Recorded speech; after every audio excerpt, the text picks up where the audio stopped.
Welcome everybody.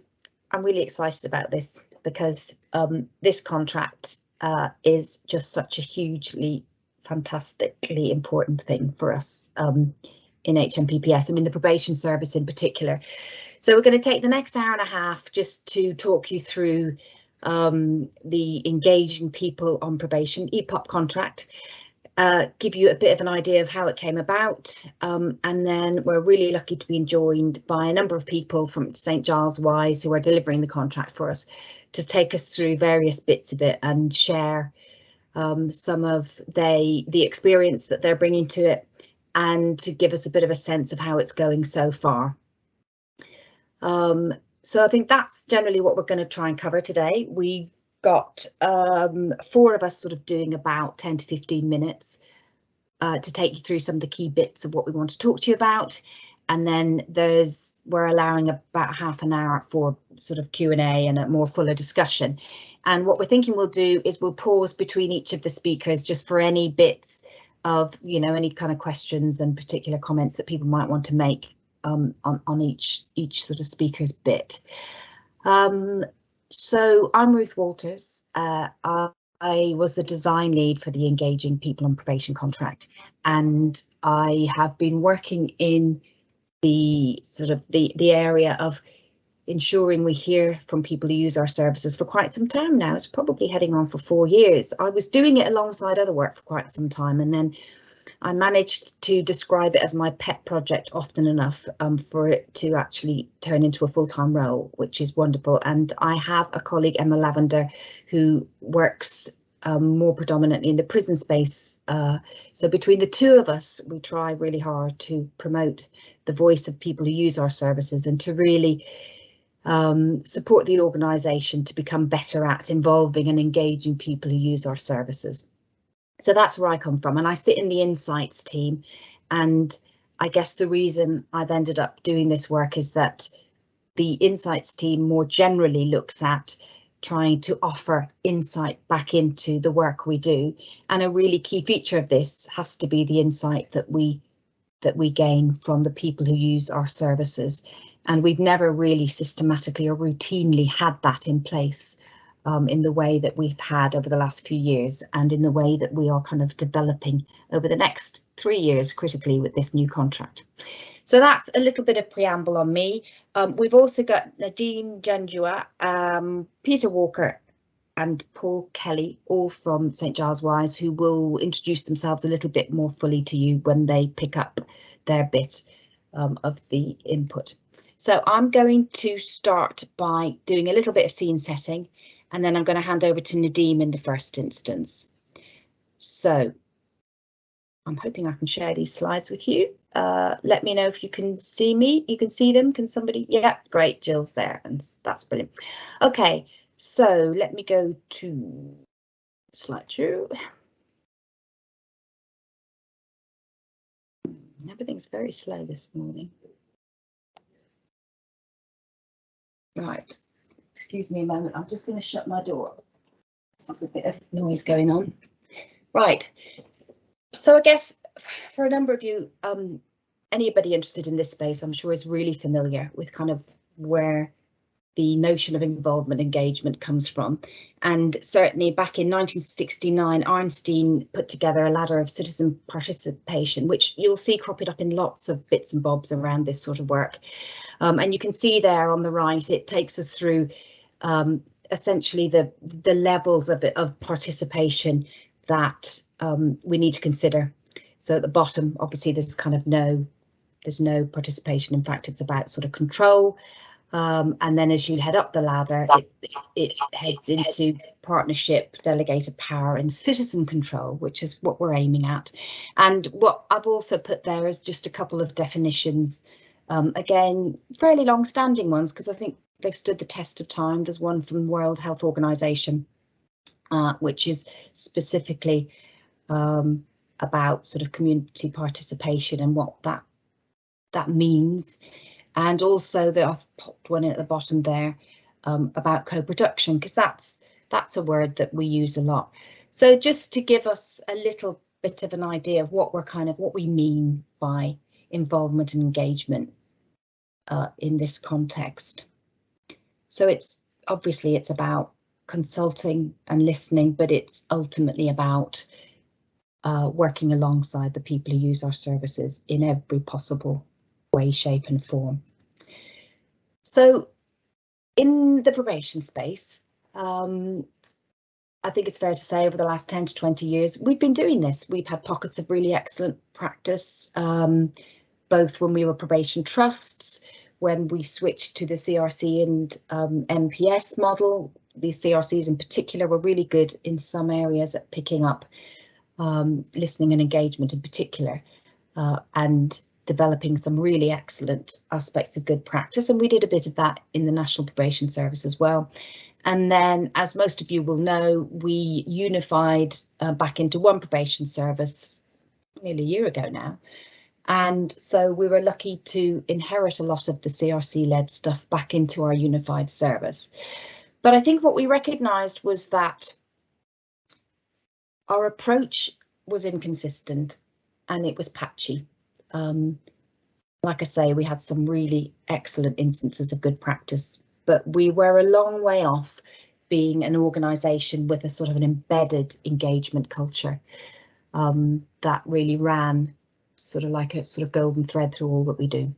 So on the strength of that, in sort of picking up the work around listening to and involving people who use our services, it struck me that we really needed to improve how we were and strengthen how we were doing this if we were to be able to rely on and you know, feel comfortable about what we're hearing and acting on, you know, the joint work that we were putting in place. So on the basis of that, we commissioned and developed a national plan that was developed alongside a lot of people on probation themselves, and we identified for ourselves kind of 4 key areas of focus, which you can see there. The insights and action bit is really where the EPOP contract kicks in most fully, but you can see we were also looking at strengthening and getting a better sense of what we mean by peer-led work and sort of roles and job descriptions and all that sort of stuff. Employment opportunities to deliver on that working alongside us ambition we have. And then the 4th was an interesting one, because when I first started talking to people on probation and people who'd done a lot of user-led work, I was really reluctant to use the word excellence, but quite early on people were saying, do it, let's put the word excellence into the mix from the start. Let's be ambitious. We know we've got some way to go. And so that's what we did. And we embodied initially what we were aiming at into a series of standards of excellence. There are only 7. I'll show you them briefly in a moment. And the idea, as I say, is that we get better and better at listening and engagement work that is robust and representative and impactful. On the basis of that, as I say, we put in place a framework that we were aiming towards, so standards of excellence. And this is a bit of a busy slide, but very briefly what we did was we broke down engagement work into essentially the 7 guises that we would expect it to appear in really in our probation work. So the first 2 are about more one-to-one face-to-face work with some scope to influence wider work. The next 2 is more about kind of wider service review and service planning work. And then the last 3, or the sort of 5 and 6, are about looking at the extent to which we engage and involve people strategically at a really high level and as early as possible, I think, in terms of the sort of the design opportunities within our work. And then the last one was just to ensure that we were also thinking about people with protected characteristics and a diversity of need, and looking at how we ensure we consider people who are less involved and less heard. So I guess it was just at a high level, this is what we need to be thinking about. This is what good/excellence looks like if we can achieve it. And we'll talk during the presentation about how these standards fit into the work we're doing. But in the first instance, one of the obvious ways is that each of the probation regions have an action plan, and all of the action plans cross-reference and are linked to these standards of excellence. So just to give you a tiny bit more specific detail on what's currently going on in the service. As I mentioned, there's a lot. In some areas we've really picked up and run with this work, and there's been a long-standing commitment to it in a number of places throughout the country. And the work has a range of sort of shapes and sizes: one-to-one conversations, group-based work, meetings and events, drop-in surgeries. A considerable amount of the work that we've undertaken in the last few years has been commissioned out, actually. So we've had in particular a very significant delivery from one provider, in particular User Voice, and part of their model of engagement was to create sort of drop-in surgery, so to be very present in reception areas and to offer kind of really informal and in the moment opportunities for people to start talking to us and thinking about becoming more involved in our work. And then we've had some elements of people on probation being involved in, for example, HR work, training work, and certainly some elements of forums and individuals helping us with our service planning and reviews. And then there's some obvious kind of ongoing stuff that's been in place, for a long time, which is our complaints processes and our suggestion boxes. And part of what we're doing now is revisiting some of that and seeing how well it's working and whether people are using it and finding it meaningful, and are we responding to what we're being told, and are we telling people what we're doing on the basis of what we're being told. And then nationally, we have a couple of really, again, fairly long-standing ways in which we hear from people on probation. So we have an annual national survey that takes place November time, Your Views Matter, and that's recently been shifted. It was a paper-based exercise. It's recently been shifted into a combination of electronic and paper-based, and we have some quite energetic, I think, national work looking at this survey and ensuring that we're using it to its best end, that we're really looking at what it's telling us, we're checking that we're asking the right things. So all that's sort of under quite sort of live review at the moment. We've then got some ongoing stuff in our approved premises, exit and entry surveys. We hear a lot from people on probation through our internal operational assurance work. We also have a network that's been running for about 3 years now, which is a mix of people who have really good subject matter expertise in involving and engaging people, and also people who have lived experience of our services themselves. And we routinely take some of our national and strategic work to this network. It meets every other month. It's a phenomenally productive and sort of energetic network. People are incredibly generous in sort of the expertise they share and the time and energy they've given to helping us develop a whole range of stuff, including things like our national plan and our standards of excellence. And then we also have a more internal working group. In each of our regions, we have a single point of contact, or an EPOP SPOC, I think we're calling them, but they're shifting into manager roles. And that, as a network, is also hugely involved in shaping and influencing our work. We've had various publications and forms of communication that the network has looked at for us and taken it out to people on probation and ensured that what eventually is used is really well shaped by the people themselves who will be on the receiving end of it. So that gives you a little bit of a flavour of what's sort of happening already. And so we come to the contract itself, which is the main focus of today's session.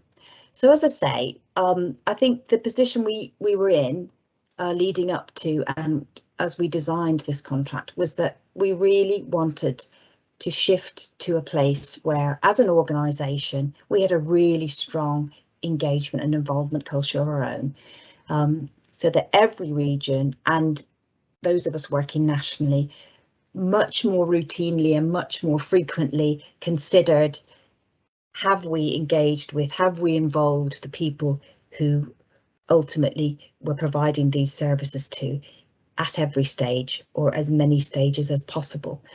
And I think what we recognised was that we had a a staff body which has some, I think, there are some people who have been champions in this space for quite some time and are really very comfortable with and understand and would readily think about engagement and involvement work, and others for whom it's still pretty low on their radar. It's something probably quite new, but something that can very usefully build on the skill set that we know our colleagues have in terms of their abilities to engage and motivate and work alongside people in that sort of encouraging way. So, a motivational way, that all of that stuff is there that can be drawn upon. So on the basis of that, we thought that what we wanted to do was we wanted to put a contract in place that focused really specifically on the capability, the opportunity and the levels of motivation that our staff currently hold, with a view to supporting them to sort of improve across these areas. And you can see there on the right, there's a series of boxes that give you some examples of what that might look like and what that translated into in terms of the ask for the contract. A really key starting point was the individual regional EPOP plans, but there was also considerable elements that we're looking for, which are around, hands-on support, advice and guidance, co-facilitation and role modelling of activities, how-to guides, checklists, all that sort of stuff. So a lot of kind of professional development work that we recognised we didn't necessarily have a huge amount of in-house expertise on ourselves. And some of you may recognise that this capability, opportunity and motivation, these three elements are sort of well recognised elements of behaviour change, a behaviour change model that's called the COMBI model, picking up on the C, the O and the M. And so we've been really clear that that's what this contract is about. It's not necessarily about counting how many forums a particular region has developed, although that's a really important feature of what we're looking for. It's as much about the St Giles Wise coming in and working alongside us and shifting us as an organisation into a place where a considerable number of the people who work in probation feel capable, they feel they have the opportunity and they feel motivated to offer and develop and facilitate engagement and involvement opportunities with the people on probation who we work with day in, day out. So that's the point at which I jump off. I will pause for any potential questions at this point, and that will also give me a moment to pull up the next set of slides, because I'll be handing over to Nadine. So was there anything that anybody particularly wanted to ask about at this stage? It's pretty sort of just light touch scene setting there. Okay, so I will pull up the next set of slides.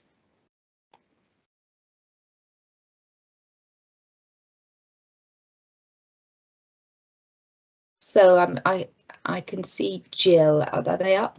Are they? Yeah.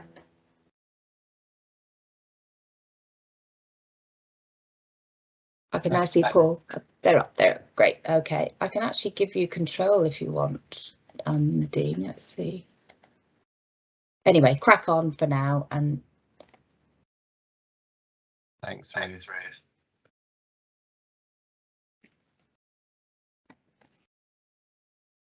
So morning, everybody. My name is Nadine Janjua, and I'm the project lead for engaging people on probation with St Giles Wise. This is something that's very personal to me. myself, I'm somebody that has been through the probation service and have lived experience of that. And I think for me, I've always found that, you know, human beings are human beings. And that was one of the things that really excited me about this project, was it's actually a chance to work with people. And sometimes there's so much narrative around them and us, or those kind of conversations that can take place. So when I was sort of given the opportunity to lead on this project, I was excited, and it's very, very personal to me. So I just wanted to say that before I move on to the next slide. Thanks, Ruth.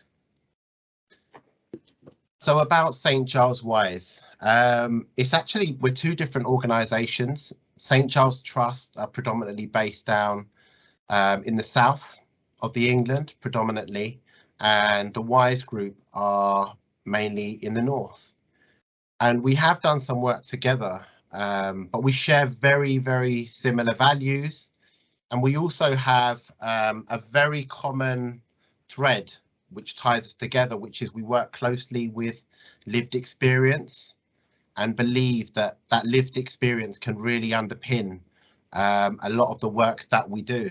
So it's actually about thinking about how we can broaden representation, but also bring different views and thoughts into how we look at different things.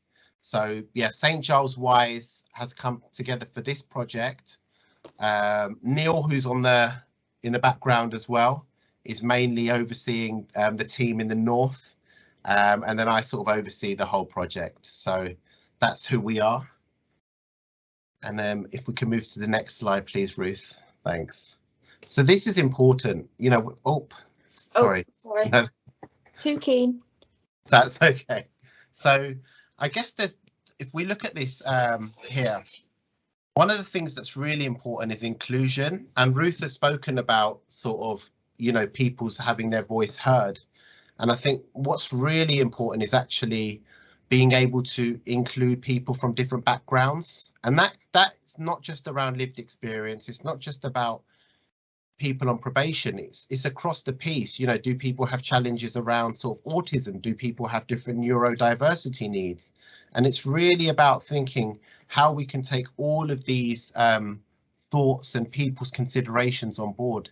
Equity, that's a really interesting one, isn't it? Because when we think of, so some of the work that some of our colleagues have done in the past have been around the NHS. And I think the difference here is, you know, there is a different sort of transactional analysis in the sense that, you know, with the probation service, we have to be honest that people are on licence and people have committed offences. So there is a lot of, you know, we do have to look at risk management and how those relationships look like. And you can't always be fully equitable, if we're honest. But it's thinking about what the equity looks like in terms of that human relationship. You know, when we have those conversations, are we seeing somebody in front of us that is a human being, or are we seeing somebody that's just using our service?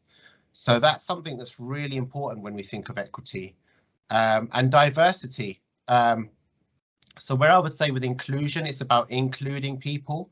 Diversity is about actually understanding that there are so many different people. You know, even with people that are using the probation service, you've got people from disadvantaged backgrounds, you've got people that are maybe from more advantaged backgrounds, you've got people from different ethnicities, people with different genders, people that have been through different trauma. So there's so many different things, and it's really important that we recognise that, you know, one size doesn't fit all. So when we're thinking of diversity, we're really taking into account the fact that people are different. And then when we bring all of these three together, we're looking at belonging. And I think that's really important in the work we're doing, because I think what we're looking at with this project is actually saying to the people on probation that this is a service that you are part of. And we really want you to actually be part of how this system works culturally. You know, we're looking at systemic and cultural change. So your voice is important, being able to belong and actually have a contribution, because when people belong, they feel like they actually want to say something and they feel that they're going to be listened to and that they're actually at the table. So I think this is a good illustration to understand, why this project is taking place. It's actually looking at people are different, people are coming from different backgrounds, and how do we kind of incorporate those different voices, but also actually bring those voices into consideration and actually let those voices actually have influence over what we're doing. So, and those can create challenges as well. So if we move to the next one, please, Ruth. So I put benefits to you, and I guess to you, what does that mean? This was sort of more towards sort of the probation service and thinking about, when we think about where the probation service are, and I'll talk about this a bit further down in challenges, it's probably one of the most difficult periods that probation have been through. There's been a unification of the service has moved into privatization, for the lower risk and come back in. You've got less staff, you've got people that are overworked, higher caseloads, more risk, more social spotlight, there's more sort of news spotlight, media attention, people have more responsibility and accountability. So when you think about working as a probation practitioner or at any level of probation, it probably feels like there's more overwhelm, close to burnout, and more responsibility than it's ever been. So I think it's really important to kind of think about that for a second, because one of the things that I want to be clear at, what we're looking to do is actually really understand where probation are and kind of think about how we can make life easier for you. And I guess when I'm talking about benefits to you, I want to just say that this is across probation. So this is not just for probation practitioners, this is for all the way to sort of HQ. So alleviating workload, I mean, that's a really difficult one, isn't it? Because a probation practitioner will probably think, well, how is this going to alleviate my workload? I'm still going to have the same amount of the caseload. You're going to be, I'm still going to be sort of doing the same things. But actually, what we're looking at when we're saying alleviate workload, perhaps I could use a different term, is actually having more engagement within that workload. And there's that saying, isn't there, that when you do something you love or something you're passionate about, it doesn't feel like work. And I guess that's what we're really looking at, is thinking about when you go to work, being able to make a difference and make an impact, and think about how that person in front of you is actually engaged, and you don't actually feel like, you're just in a space where it's kind of you're going through what you go through every day. Is thinking about, okay, actually today, I'm going to meet this person, and there's actually an opportunity to really think about, who that is and where they want to be in their lives. Customers get better supported. I think also we spoke about giving alternative perspectives and resources. So one of the reasons we've been kind of brung into this contract is I've spoken about the lived experience, and it's about bringing that different lens. And it's a very different service. Whenever I've managed services, I've normally managed operational services, and this is more strategic. So it's very different. Sometimes it's more difficult to get, our heads around, because it's almost like you normally have very traditional KPIs, and this is actually thinking about hearts and minds and thinking, think some of the things that don't always appear tangible, but over time, where Ruth's spoken about the COMBI and Paul will speak about the EMM model and thinking about how we monitor those, but there's actually a real chance to think about how we can make probation an amazing place where actually that narrative does change and say probation are actually here to turn the lives around. Yes, probation have a responsibility around risk. Yes, probation have a responsibility to make sure that society is safe. But what does safe look like? Does it also mean that when people are under an order, if they actually understand what risk means, are actually participants of managing their own risks and being able to be empowered to understand how they can have an influence over their life and own what they're doing, that actually makes our job easier, because really, as probation, you only have a limited amount of sphere of influence. You're going to see somebody maybe for an hour or two, and then they're kind of going back to their life, and then you're almost hoping that the rest of the system are there, whether it's the police, the hospitals, or whether it's the families and all of those things, just to make sure that that work's carrying on. But actually, if there's a change within that person and they're actually being motivated and coached into a place where they're kind of thinking about their own lives and thinking about how they can contribute to society and how they're actually contributing to the probation service and wider, then actually you're in a different place now. You're with somebody who's easier, and I use the word manage, but easier to kind of work with. Simplifying work processes. I think we're definitely looking at thinking about, you know, part of what we will be doing is helping probation to think about how can we engage with people in probation. And I don't mean that in terms of motivational interviewing. I don't mean that in forms of the extensive training that probation officers, probation practitioners would have taken. It's more around thinking about how can we help processes, you know, recruitment for people with lived experiences. What, you know, are there forums taking place? What do they look like? You know, how can we really understand and give people a voice to understand, actually, how do you feel about the probation service? Where can we be better? And we're looking to that in a very constructive way.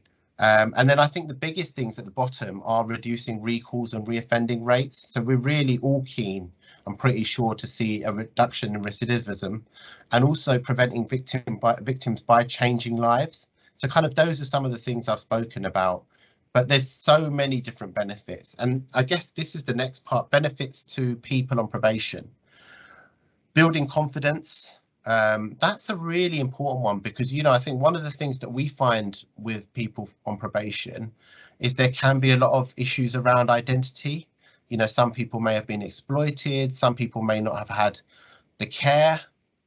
Some people have been through trauma. So actually being able to build confidence and understand how to be able to articulate how they feel, how to be able to communicate their needs and communicate how they're feeling is a really big part of being able to have a say in how things work. I kind of give the analogy of, I think most of the people in the room are professionals. And, you know, if I was taken into a meeting and someone just said to me, do you know what, there's a meeting, get on with it. I'd be like, well, what is the meeting about? Who's the purpose? What are the people in the room? What am I going to contribute? You know, what are we looking to take out of this meeting? And it's the same thing with people on probation. Like, people are coming out of prison, people have had sort of stunted growth, and it's almost thinking about, okay, how are we equipping them to say, actually, this is the world, this is society, this is your place in it. Now, let's talk about kind of what is happening in the world. What are the protocols? How can people be equipped for that? Understanding, reporting and recording sensitive information. It's really important that people on probation actually understand why we do the things that we do, because otherwise it becomes a process that's outside of them and they don't care about it. It's almost like, you know, oh yeah, probation are just going to be taking notes about me. But actually understanding why is that? Why do we need to keep society safe? You know, really being honest with that. So yes, and again, there's a lot of things in there, but I guess the biggest thing is, for me, the benefits to the people on probation is actually being able to have a voice and being part of that systemic and cultural change.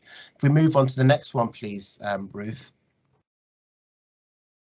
So where are we? So we started on the 1st of February.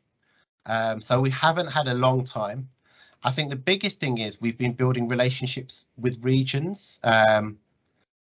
You know, I spoke about, for me, it's actually understanding that a lot of this is built on relationships, and it's actually understanding what is happening in the regions, who are the people on the regions. You know, each region has so many different challenges. For example, Wales is a country in itself, and it's actually a region. You know, you've got very rural pockets or very rural parts in the north, and in the south, you've got a really sort of urban sort of demographics. So thinking about building relationships, and also we're working with the approved premises and the sexual offences and the National Security Division.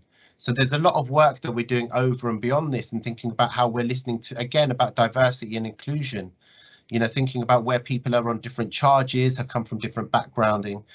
And I guess what I really want to point out here is that there has been a want. When we build in those relationships, we found that there has been we found people that are really keen on championing. I guess, you know, I'll go to the challenges a bit further down, but one of the things we found is almost like, you know, there are champions, and thinking about how we can almost spread that out, you know, because there's people that have been working tirelessly And it's almost like saying it's unfair that you're having to take all this workload, and thinking about how we can sort of help to take that out of people's heads and actually make it a reality, because people have these great ideas, but it's really hard to implement, when you've got your day job. Ruth spoke about sort of previous services that had been commissioned, so legacy from user voice, but also around sort of the CRC and the National Probation Service. There's been so many great pieces of pockets of work, and we've been doing a lot of scoping and actually understanding what is that work that's been going on. Let's not let it get forgotten. We're not here to reinvent the wheel. If there's work that's been done, let's think about how we can bring that back to life. Let's understand who was doing that work. What does that work look like? What was the purpose of that work? Can we, and I guess that's one real advantage we have as being a national provider, is trying to take it away from those pockets of work and think about how we can share that best practice. Each region is looking at recruiting regional EPOP managers, and that's going through the going forward into employment scheme, which is around giving people with lived experience a chance of getting that work. And we found some regions have had really good success with it, others have struggled. So I think it's really exciting. We've met a couple of EPOP managers, and I think there's so much, that they bring. And I think that's going to be a real help, because, again, where probation is stretched, you need that capacity. You need somebody that's got this and is front and center and really able to coordinate those pieces of work. Regional needs, we've spoken about, sort of the diversity. I guess the other thing is thinking about, you have people from different backgrounds, people with different offences, every single place is completely different, and we're really taking that into consideration. Supporting and creating smart action plans. So Ruth's spoken about how there's action plans that are taken towards the standards of excellence. And I guess what we've noticed is that those action plans are very ambitious. People have put in a lot of hard work. And for us is thinking about how can we help make those deliverable? There's such an overwhelm within the service. How can we actually make those actions smart? And actually, I know Paul will speak about this, but we're going to be doing 3-month sprints. And that's a part of actually making it real. We're looking at quick wins. How can we reflect back in 3 months, 6 months, 9 months, a year? OK, we were there, but look how many things are going on. Otherwise, when you've got a really big action plan, it's almost like next year you're revisiting it and it hasn't been able to move forward. In terms of some of the work we're doing, I'm glad Lorraine's on the call as well, because we've been working closely with London. So we're doing sort of work with 2 PDUs, and I think London have been very sort of strategic in the way they've gone about this, because London is really, really stretched. So they've decided on working on 2 pilot PDUs, which is great because you've got champions and there's people that really want to get on board with this. We're looking at supporting some regions who want to do terms of references for their forums. So, what are those conversations? What is the purpose of those forums? What are we doing with the data? So there's a lot of work around that. There's been work in many regions around suggestion boxes. And I think that's something that's been spoken about over a long time, but it can actually be more complicated than people think. It almost sounds like we'll get a suggestion box, put it in the PDU, and then you'll get a load of information back. But actually, we need to be specific on, what information are we getting? Where is that suggestion box? What does it look like? Do people know about it? Do people use it? How do you get the information out of it? So there's a lot of stuff that goes on with the suggestion boxes. So that's been I think those are really sort of quick ways of working with the regions. We can promote those as well and have people with lived experience sort of promoting that as well. Supporting regions to set up forums. That's something that's been, I'm really, really pleased to see how many different forums are going on. And that is a difficult thing to do when you've already got people that are, like I said, they've got their day job and they're almost doing this on top of that. But there's so many different things going on with that. And I think one of the things I've also found is that there's been an underestimation by regions of how much work they're doing. They get so caught up in sort of the work that they think is on the action plan. But, for example, one of the regions we had, they spoke about how, and this only just came out as part of a discussion, was, they've got people with lived experience that are actually at quite high level meetings. It was like, actually, that's something to celebrate. But it's such a, for them, it was such a matter of course. It's something that they'd always done. They'd almost forgot to celebrate that and going back to the basics. So I think sometimes, you know, it's so easy to get caught up on what does this look like. That's, you know, it's important to be able to reflect in and say, actually, there's a lot of good stuff that's already going on, and it becomes a way of practice. And I guess what we want to do is actually be able to scale those things up. You know, what's working well? Let's think about, can we transfer that to another region? Does it work? You know, is there anything we can modify it? What is it about that thing that works? So, you know, that's really important for us. Challenges, I've spoken about it a few times, so sorry if I'm treading over ground. And, you know, probation are stretched. You know, that's the reality. You know, it's probably, again, I say this again, it's probably one of the most testing times. I mean, I'm not an expert in probation. I don't know the history, but I'd imagine from what I've seen, it would be hard to think of a time that has been this challenging in terms of recruitment, in terms of, you know, attrition, in terms of workload. You know, it's massive. Large regions, you know, some of the regions, you know, you've got so many different PDUs, you've got APs, you've got different cohorts of people on license. There's so many different things to consider. So for us, it's actually saying, working with the region and saying, actually, please tell us about, you know, your region, and then we're going to be going out to PDUs, meeting probation practitioners, meeting people, and actually really understanding that. And that's what we've been doing. And I think a big part of that is communication as well. And then culture change. I mean, you know, I've put that as a challenge, and I think Paul will be a lot more eloquent in kind of covering that than me, because he's done a lot of work around change management. But culture change is a massive piece of work, and I think sometimes we have to acknowledge that any change is really emotional.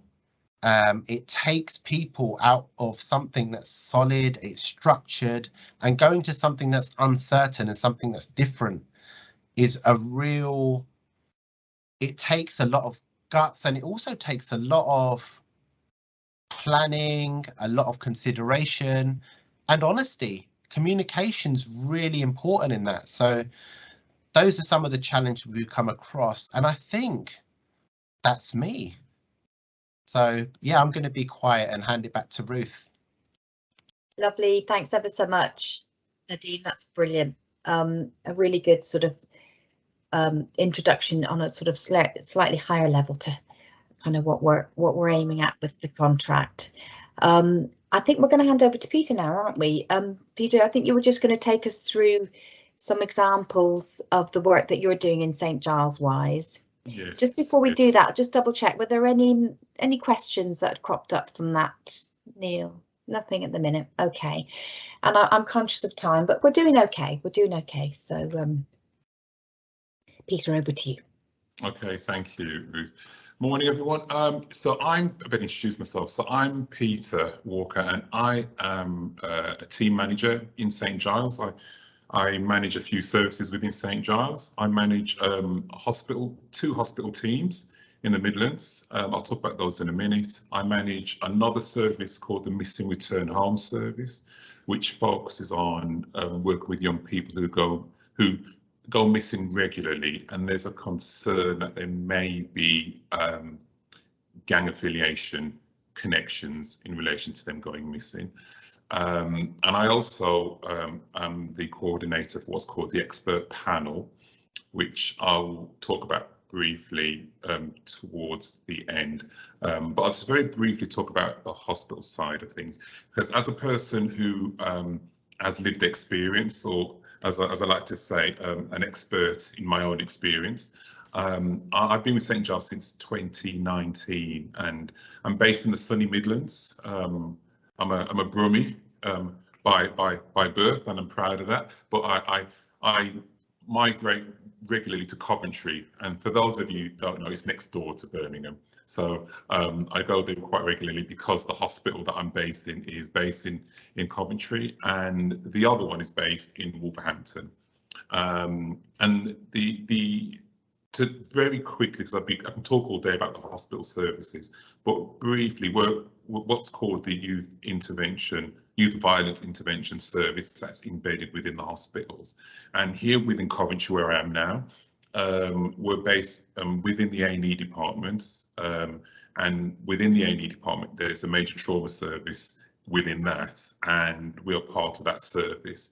And the marriage, for a better way of putting it, has really improved over the years, and now the hospitals see us as much as part of the service within the NHS, and this is with staff who've got lived experience, because I've got staff across the board in the different services I manage who've got lived experience, and that's actually a secondary thing, because actually staff who hospital staff, should I say, medical staff, that's not a concern for them, because for them, we bring something different to the table, so to speak. And what we bring is not just the lived experience, but what we bring as well is a different way of working, because within the hospital, we can go onto the wards. You know, there isn't anywhere that we can't go. My staff can go and see young people who have been stabbed, for example, who've been beaten up, who've been assaulted. Recently, we've had some young people who've been shot in the face. One's lost his eye and his left eye. And what we do is we're there to really offer support, which is not just in the hospital, but out in the community. And that support is under the banner of mentoring. But what we also do is try and get them back into education, employment. We do a lot of work with the families as well. I have within my service a counsellor who's within St Giles, and they've been instrumental in working with young people who've experienced trauma, medical trauma, as well as emotional trauma. And that happens. And we have a number of other hospitals, but I'm just talking about the hospital that I manage within Midlands. And we're doing a lot of work, and the referral rate is quite high, I have to say, over a year, and just certainly in this beginning of April, I've had 11 referrals, and which doesn't sound a lot, but of that, just in Coventry alone, I would say 8 of those are violence related in terms of physical violence. So there is and we know there's an epidemic of youth violence up and down the country. So, and Coventry is a small city, but it has its fair share of problems, as does Wolverhampton, as does Birmingham, as does London, blah, blah, blah. So, but within that, the point I want to make is within that, I have staff who are on probation, and the hospital are very much aware, because we have to go through risk assessments, and the hospital are very much aware of what the staff have been through, their background. And I have to say that the hospitals welcome this. They welcome that, because they don't actually judge anybody, which at first we wasn't sure how this was going to work when we first came here in 2019. But as I said, that's not a big issue for the hospital. It's what the individual can bring to support the young people that we work with. And I say young people, anyone 25 and under that we work with. And then if I just quickly move off to the missing return home service, there we have I have staff again who are on probation. In fact, I just backtrack slightly. I actually have within the hospital setting a worker, a member of staff who's still a serving prisoner who's on Rottle and comes out daily on Rottles. And again, they're working in a hospital, they're working out in the community. But then if I go back to the missing return home service, we have staff there who are, again, I've got lived experience of different levels, and they again are doing fantastic work in the community. One of them is actually an ex-gang member who's doing a lot of work with young people at the moment in Birmingham, who we know, the police know, the local authority know that they're very active within gangs, and they're doing a lot of work there with them, mentoring them, helping to get them back on a different path that isn't going to be destructive for them. Because the truth is, there's a lot of young people who are involved in activity that don't want to be in activity, don't want to be involved, but don't know how to get out of it because they're frightened or they don't want to lose face, things like that. And we know that, and so there's strategies that we use, and St Giles up and down the country use, and there's so many different services within St Giles, but I'd be here all day if I talked to you about those. But basically what we do is, and we do work with each other, because we work with not just within the hospital, not just within the local authority, but both my workers are in different areas in terms of the missing return, are based within the exploitation teams, which are local authority managed. Again, they're going in with lived experience. Again, it's not an issue because, again, it's what they're bringing. Because, as I say to people, that's part of their narrative. It's only a small part of their narrative. The rest of it is about what can they do, what can they deliver, how can they support a young person. And young people relate to people who've got lived experience. Again, there's evidence out there to prove that. And that's not to say people who don't have lived experience. And when I say lived experience, if I keep it to the confines of going through the judiciary system, then I contain it to that. But there's different types of lived experience that people have. And for me, that's what is so enriching. And I think Nadine mentioned earlier on about belonging, because there's a sense of belonging. And actually, if I quickly just talk about the expert panel, which is quite intrinsic within St Giles, because that comprises of people who have, the majority of the members in that have got lived experience, and I coordinate and manage that side, whereby people have a voice within St Giles, and they're very instrumental in working alongside the senior management team and creating and influencing change within St Giles. And that change could be, for example, in terms of equality and career development and career pathways. And what happens within the panel, the expert panel, is that the people that I work alongside actually have a voice to talk to senior management to say, this is what we're feeling, this is what we think should happen. Let's drive some plans through to create a different change within St Giles. And also, as I've taken over this role, we're looking to go expanding outside of St Giles in terms of how we, for example, we are sometimes on the interview panels of other organisations, because other organisations are now wanting to have people with lived experience to bring a different perspective to the interview process, for example, and selection process. So we're very much getting involved in that. And there's a lot of exciting opportunities and developments that are going to be taking place. But I just want to give the message that it's a challenge really to probation, really, is not to be afraid of working with people with lived experience. I work in a hospital. I'm right now in a hospital in the middle of Coventry, and it's not an issue. I have staff who work in different teams, as I said, local authority. It's not an issue. We work alongside the police, we work alongside CAMS, we work alongside probation, youth offending. The list goes on and on. And people are beginning to understand, other organisations are beginning to understand that actually working with people with lived experience is actually an enriching process. And actually, after a while, you won't be thinking, well, they've got lived experience, because actually that's not the primary issue, if that makes sense.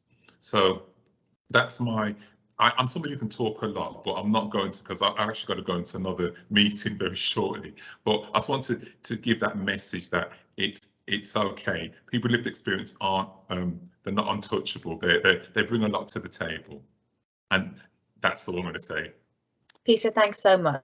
That's wonderful. And you know, thank you for kind of giving us a little bit of further insight really into kind of what St Giles Wise has in play in terms of, you know, the vast range of kind of user-led and lived experience-led work that you do. And I know that's a key feature of what we, you know, we're looking for in terms of how it influences the delivery of this contract. So thanks, Peter. Really, really helpful and really interesting. You're welcome. I suspect you have to dive off. I think any follow-up questions for Peter, if you can pop them in the comments, we could pick them up and get them to you later, Peter. Is that okay? Fantastic. Thank you. Brilliant. Okay, Thanks. Thank you. Okay, so let's just move on now to Paul Kelly, who's one of the recently in post regional leads. So he's going to talk a bit about the delivery from that perspective and talk a bit more broadly about some of the elements of the St. Giles Wise approach. Give us a bit more detail on that. So over to you, Paul. Let me just pop the slideshow on. Thanks, Ruth.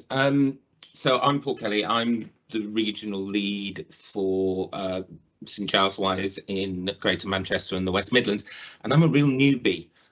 This is my third week.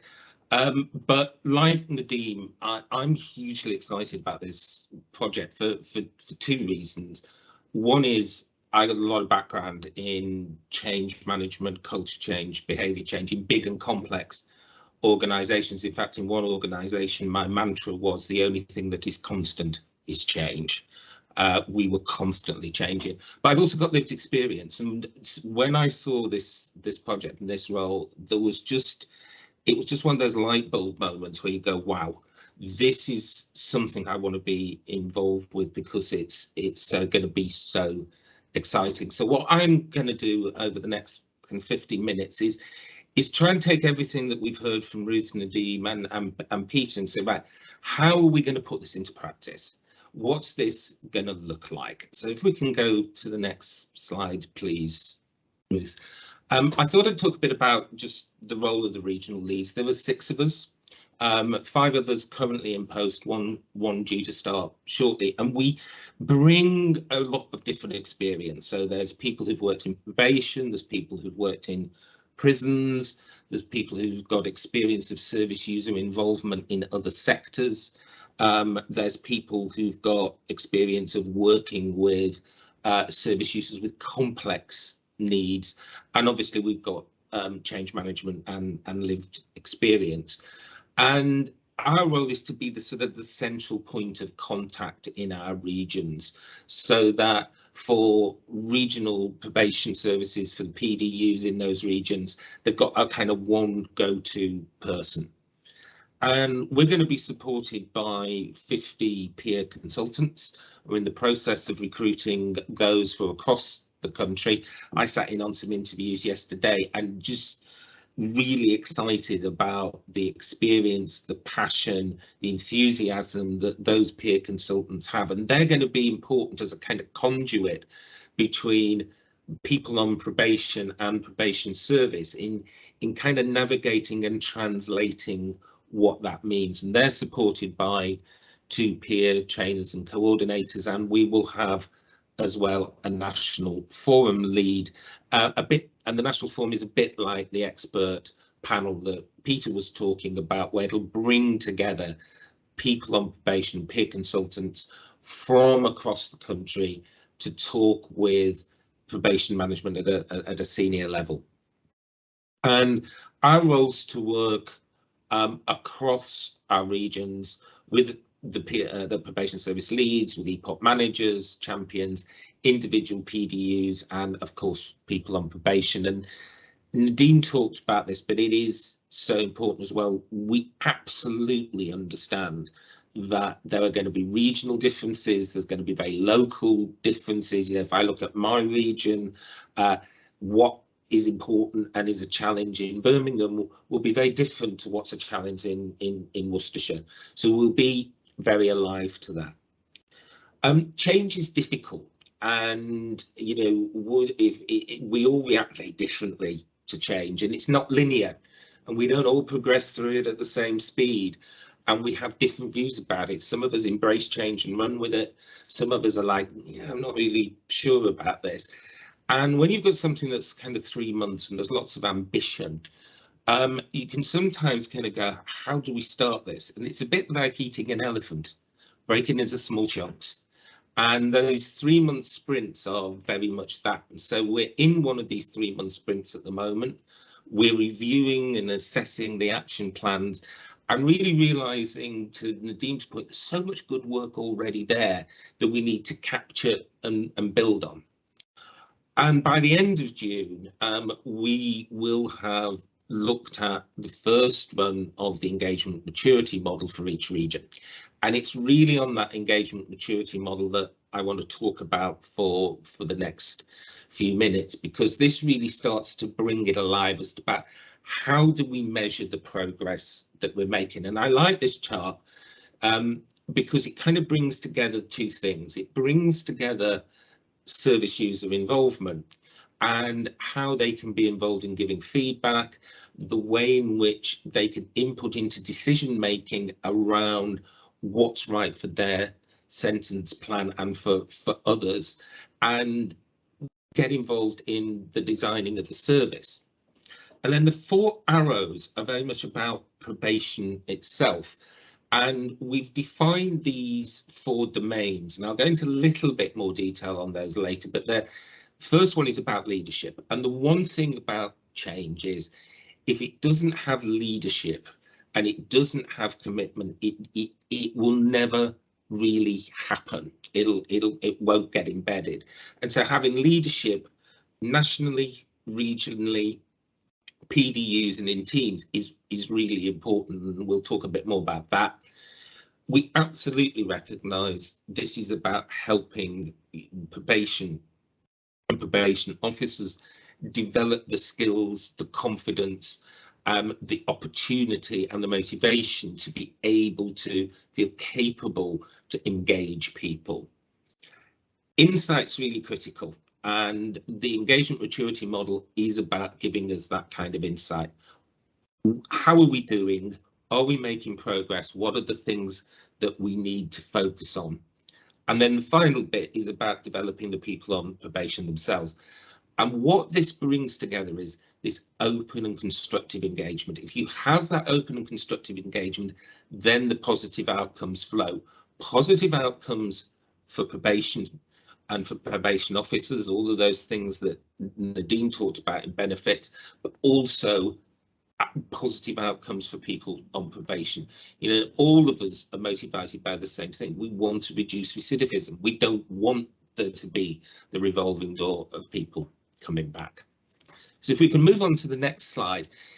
I mean, you'd be delighted to know I'm not going to talk to all 25 boxes on this slide. I am going to cherry pick, but I just wanted to kind of go into a little bit more detail about these 4 domains are important, because through them we create the conditions that enables change to take place. And I talked about the importance of leadership, and sitting under that is values and philosophy. But it's little things at the beginning, like, OK, do we have someone in the region? Do we have someone in each PDU where engaging people on probation is part of their role? Is it in their job description? Do they understand what they're responsible for and accountable to? And then you've got the development. And I'll pick the first box here because this is so important in change. You have to create the why. Some people call it the burning platform, some people call it the vision thing. But if people don't understand why the change needs to take place, then it won't. And it's not then just about the why, it's, well, the how do I? And that's about training and support and giving people the tools they need to make that change. I've touched on insight, and the next slide will help us with that a little bit more about, so what does this insight look like? And then finally, it's about those opportunities.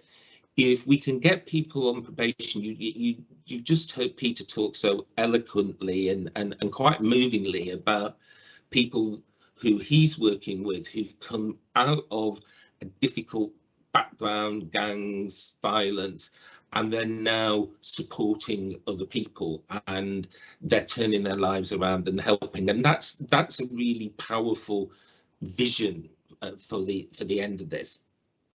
But if we can move on to the next slide, Ruth. So the whole point about the engagement maturity model is, first and foremost, it's going to help us establish a baseline. Where are we now. And so this is a sheet taken from the leadership domain, and it looks at 5 areas: roles and responsibilities, behaviour and culture, governance, recognition of good practice, and planning. And it talks about kind of where we are. So the yellow box is the ambition piece, and then the options are kind of, this is where we are in terms of where are we on a spectrum, and we can choose those options and choose the option and it goes green, and it scores from 0 with we're right at the very beginning, we haven't done any of this yet, through to 4, which is we're doing it, we're optimizing it, it's really working.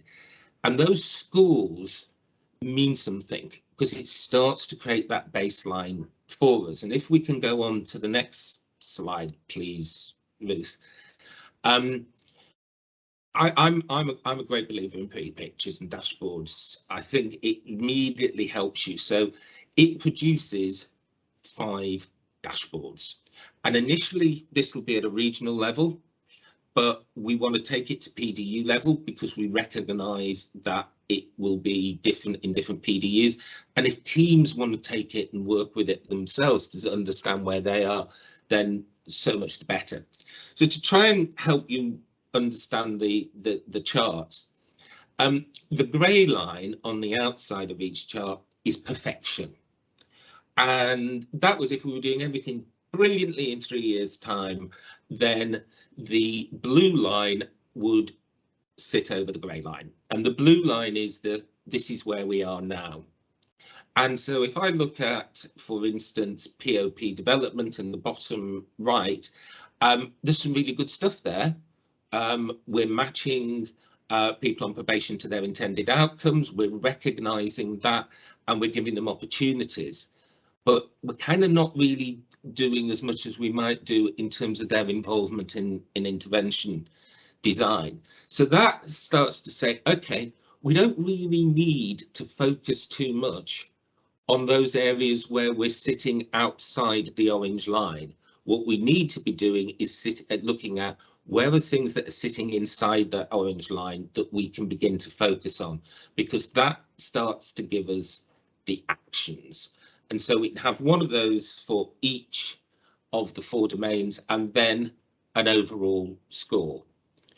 And that helps us because then we can start to translate this into sprints. So the idea is to keep doing the engagement maturity model at the end of each sprint to see the progress that we've made. But the whole point about this is we shouldn't be trying to necessarily work in all 4 domains at one time. We may want to focus in 1 or 2 because it will have the biggest impact in terms of moving us forward. And so over the next 3 years, we'll go through various sprints, and it's all about bringing us to that final sprint and the vision. But it's also important to recognise that vision might look slightly different within each region or within each PDU, dependent upon the needs. This is about the action that's important. It's not necessarily about the outcome. It's about the action and moving forward and building that momentum that sustains the change. And if there was one thing that I would say take away from this, it's not about trying to do everything. It's about focusing in on doing a few things, achieve those, move on to the next. So if we can go to the final slide, please, Ruth. So the engagement maturity model kind of underpins so much of what we're doing here because it will give us that common framework and standards that we can look at from an HQ level to a regional level to a PDU level. And Ruth mentioned this at the beginning, and this is really like a golden thread running through it for us, is the COM-B model. We know that if we give people the capability and we give them the opportunity, then that motivates. And motivation is ultimately what delivers behaviour change and cultural change. And being able to have this continuous assessment and see how we're progressing. And it's not it's about it's not a competition about my region's going to be #1 or whatever. It's about progress within your region, and it's about recognizing good practice and sharing it. But also, are there some common themes? Are there some common barriers and challenges that we need to start thinking about at a strategic level? One of the things we're going to be working on, which I think is really important, is what we've termed the EPOP activities catalogue. And this is literally a pick and mix. Choose what it is that you think you need from within that catalogue. So it might be, do you know what, I want to set up an EPOP forum. What would the terms of reference be? What would be a job description for someone on an EPOP forum? Oh, I could do with a bit of training and a bit of support on how to do X, or I've got this idea for Y. Yeah, there's something that I can take out of the catalogue and make it work. The EPOP forum is something that we're going to be working on over the next 2 sprints to get that into place. And then really it's supporting you to sustain engaging people on probation. Our role is to facilitate, it's not to do. And we're going to help and support you and give you the tools, the confidence, that capability and the opportunity to deliver things. But it's not about us just coming in and doing for you, because that doesn't create any change. That creates dependence. And, you know, I've been talking to people about this. We need to work ourselves out of a job over 3 years because this is happening. It's part of business as usual. It's part of the DNA in probation. I've rattled on for long enough. So any questions or any comments at all? Thank you so much, Paul. That was really excellent. And I think I'm hoping that we've taken you on a sort of a bit of a journey from the bigger picture with some kind of, you know, food for thought and examples in other areas of work through to, you know, some really clear and more specific understanding of what, you know, what the EPOP contract's looking like and what we're hoping it will achieve and how we're hoping to make that happen, really. So how are we doing, Neil? Have we got any questions or comments? Yeah, we've got a question from Sally Hegarty, which is very valid. Good question. Is how do I find out the name of my regional lead? Pick. Really good question, Sally. Be good to know what region you're in. Because we could probably tell you here and now, or certainly Nadeem and Paul can follow up and tell you after. Oh, KSS. There you go, guys. Yeah, so for Kent, Surrey and Sussex, the main point of contact we have is Sam Newbold. He's the SPO, but he's the person that's leading on a lot of the work there. So Sam Newbold. And the SGW contact? That is Shelley Reynolds. Oh, okay, great. Good. Who's on the call? Brilliant. We're making links. Lovely. Just some feedback from Julie Watson. Really good presentation, Paul. Thank you for that. Thank you for the feedback, Sally. Appreciate it. I'm hoping that was really helpful. Any other bits? Great. Well, in which case, I'm minded to just bring this to a close because that means we all get a precious 15 minutes back. Thank you, everybody. It means a lot when you give up time to do this and to listen in and to hear more about what we think is a really fantastic opportunity for us as a probation service. Thank you to all our colleagues from St Giles Wise who've joined us on this and given us such a wonderful kind of range of perspectives and things to think about and things to learn more about if you'd like to as a follow-up. What we can do is we can share the slides out to all the participants if that would help. And then you've got contact details, I would have thought, on the slides. If not, we'll pop those on before we send out the slides. But other than that, I'm just pausing in case anybody had any last minute thoughts. But so we've got something from Paul Mellish there, Neil. What's that saying? Yeah, Paul asks, have you had any involvement in the Stepping Stones guides recently published? From my end, no, unfortunately. It'd be great to hear about it. That sounds like a nice link that could be made. I don't know whether you can drop them into the chat, Paul, or Nadeem and Paul could pick that up after. Yeah, could definitely do that. I mean, they've been published through the Effective Practice and Service Improvement Group, and for me as a new practitioner coming in, it's really involving my practice in working on a one-to-one level. So it'd be really useful to kind of see if there's any insight into that. But I'll drop it into the chat box now. That would be fantastic. We have got some links being developed with our L&D colleague, so I don't know whether it's through, or I'm not quite sure who has ownership of those, but we will make sure we make that link. That's a really useful prompt. Thank you. Paul, I've just popped